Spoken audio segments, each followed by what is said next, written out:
Hey guys, my name is Mo Fahmy. In this video, we were going to talk about NYW Melly's case. Talks about his client as he faces double murder charges in the deaths of his friends. YNW Melly's preliminary presently enters its fourth week after he was captured, on 2 includes of first-degree murder in 2019.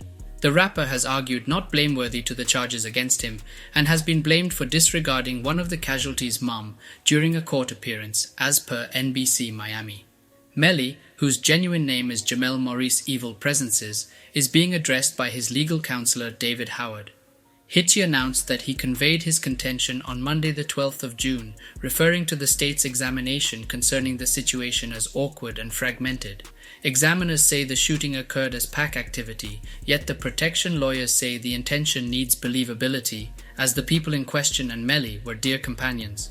In 2018, in Fort Lauderdale, Florida, the artist allegedly shot and killed Anthony Williams, 21, and Christopher Thomas Jr., 19, also known as YNW Juvie.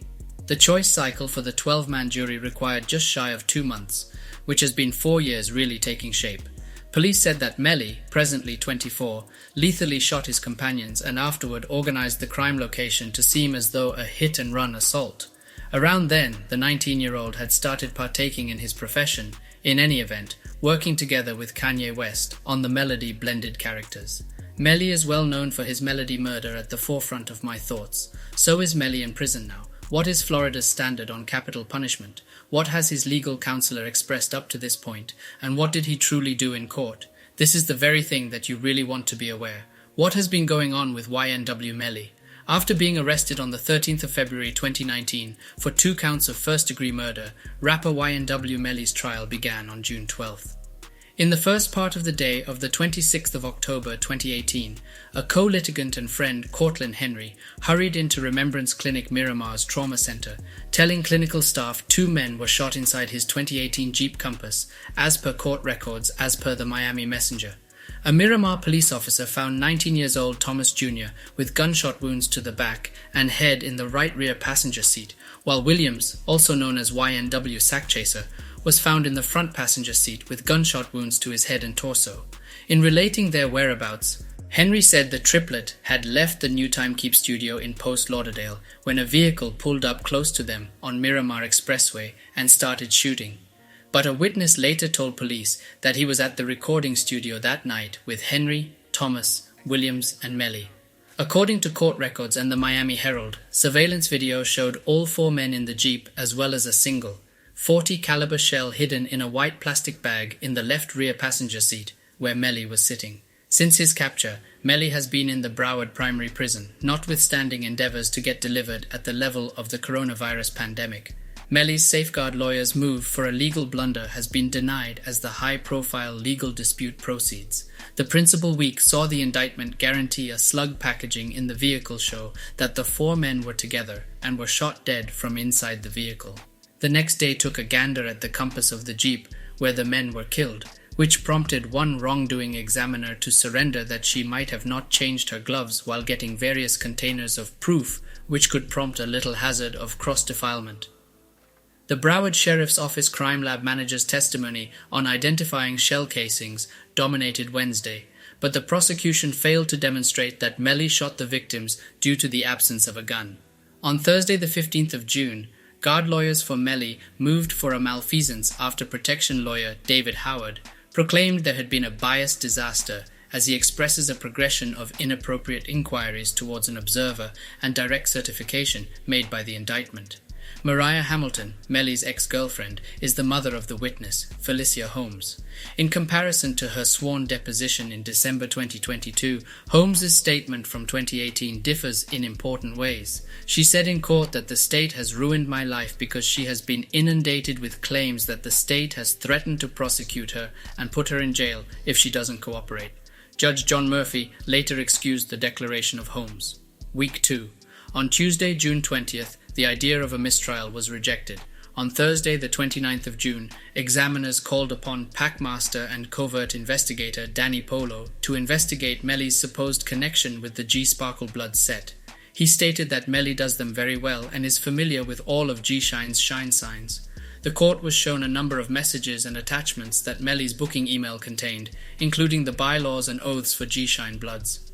Be that as it may, an issue around Polo wearing a veil happened, as it set off a mental episode in one of the hearers.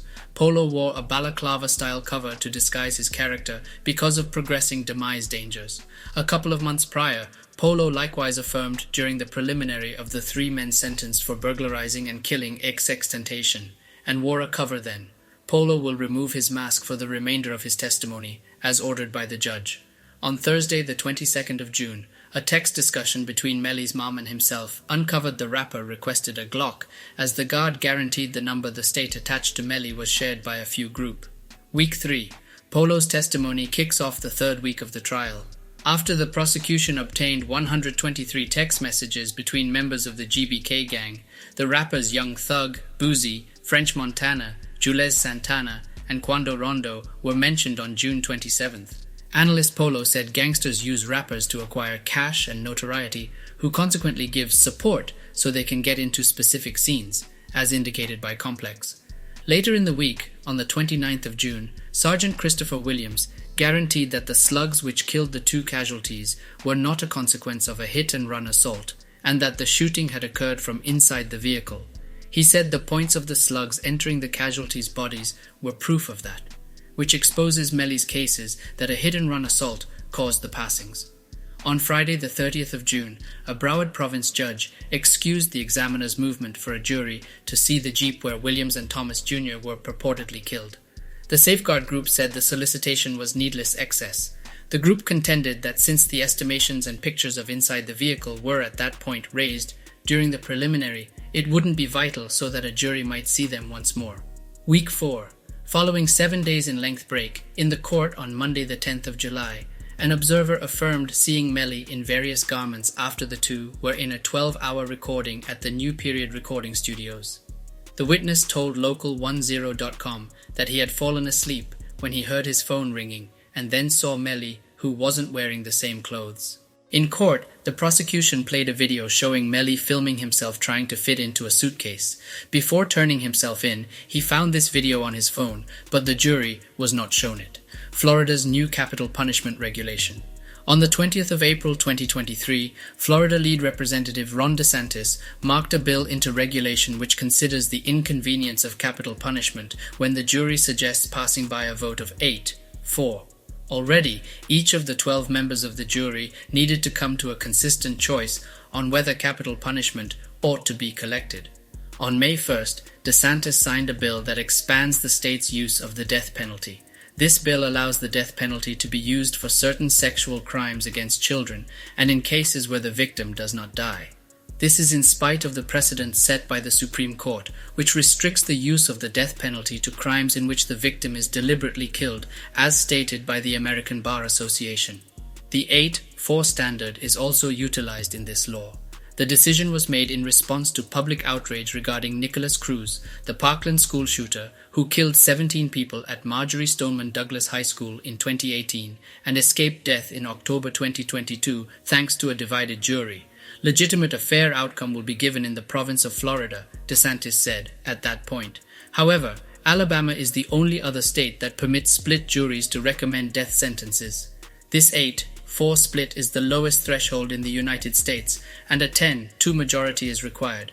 In the event that the jury chooses to convict Melly and condemned him with capital punishment, Melly would be one of the first to get a capital punishment decision because of the new resolution after Judge John Murphy conceded express examiner's movement to keep the new regulation. Thanks for watching. Subscribe for more videos like this.